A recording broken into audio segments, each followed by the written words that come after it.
दोस्तों, आप सबका नमस्कार। बहुत से ऐसे लोग होते हैं जो संतान चाहते तो हैं, लेकिन कुछ समस्याओं की वजह से उनको इसमें दिक्कत आती है। ऐसे में वो एक क्लिनिक से दूसरे क्लिनिक भटकते रहते हैं, लेकिन कहीं भी उनको समुचित समाधान नहीं मिलता कि इसकी वजह क्या है और कैसे ठीक हो सकता है। तो इसकी वजह जो है, हो सकता है मेल पार्टनर में भी समस्या हो, ये भी हो सकता है कि फीमेल पार्टनर में भी समस्या हो। तो इसके बहुत से कारण होते हैं, लेकिन अक्सर ऐसा देखा जाता है कि इसका जो एक मुख्य कारण होता है वह होता है कि जो मेल पार्टनर है उसका सीमेन की क्वालिटी में सही ना हो पाना।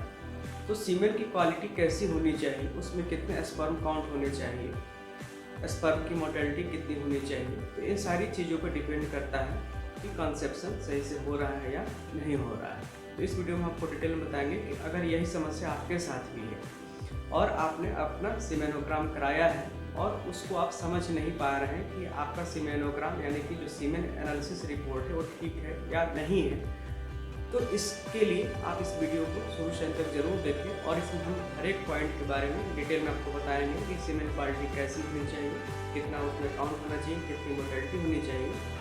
और इस वीडियो को देखने के बाद निश्चित रूप से आप अंदाज़ा लगा पाएंगे कि आपकी सीमेन की क्वालिटी कैसी है और वो कंसेप्शन के लिए ठीक है या नहीं। सीमेन एनालिसिस, जिसे कि सीमेनोग्राम भी कहा जाता है, इसमें निम्न चीज़ों का ध्यान रखा जाता है। जो पहला है नंबर ऑफ स्पर्म्स, यानी कि उसकी संख्या कितनी है और वॉल्यूम कितना है। शेप ऑफ स्पर्म, यानी कि शेप जो है उसका नॉर्मल है या डिफॉर्म्ड है, यानी कि मॉर्फोलॉजी उसकी कैसी है। और जो अगला है वो है मूवमेंट ऑफ स्पर्म या स्पर्म मोटेलिटी, यानी कि मोटाइल है या स्लगिश है, वो ठीक से चल पा रहा है, तैर रहा है या नहीं तैर पा रहा है। तो इन तीन चीज़ों पे देखा जाता है सीमेन एनालिसिस को। अगर ये तीनों ठीक है तो फिर स्पर्म आपका सीमेन क्वालिटी ठीक है। अगर तीनों में से किसी भी एक में कोई प्रॉब्लम है तो वहाँ समस्या है। यहाँ पर देख सकते हैं सीमेन एनालिसिस रिजल्ट टेबल, ये WHO का क्राइटेरिया है, वर्ल्ड हेल्थ ऑर्गेनाइजेशन का, जिसमें कि इन सारी चीज़ों को समाहित किया गया है। Total sperm count in ejaculate, यानी कि एक बार अगर इजैकुलेशन होता है तो उसमें 39 से 928 मिलियन स्पर्म होने चाहिए।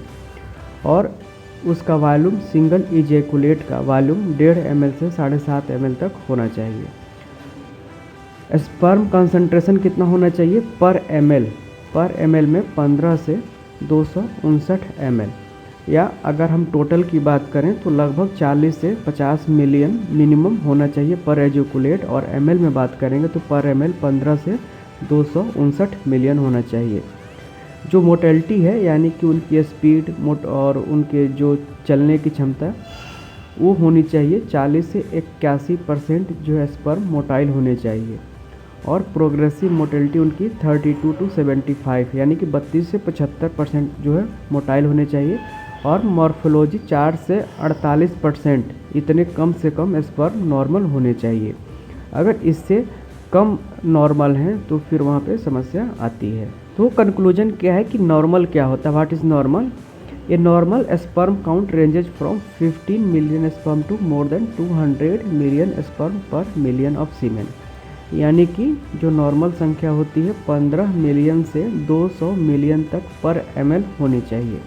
और अगर 15 मिलियन से कम है पर ml से, या टोटल की बात करें तो 39 मिलियन से कम है, तो इसे कम माना जाता है।